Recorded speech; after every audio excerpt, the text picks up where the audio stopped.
But hey, quickly, we were just touching on it there a little bit with Podkolzin. What do you think Podkolzin and Rathbone can gain from this AHL stint that we're going to see up the upcoming at least few days, maybe weeks? We'll see what happens with these guys. What can those two players gain from a trip down to Abbotsford?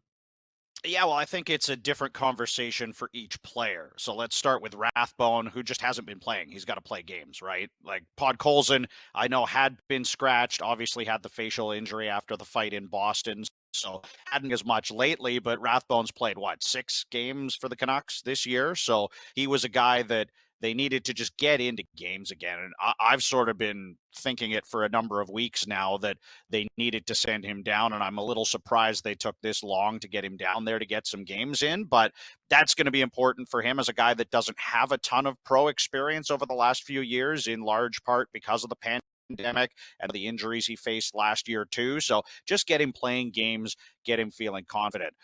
For Podkolzin, I think it's probably a confidence thing too.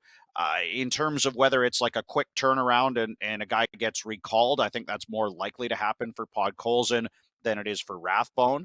But that said, injury issues can change things, at any time. And it's going to be interesting to see how the Canucks navigate getting some of these forwards back, because Studnicka was back at the morning skate today.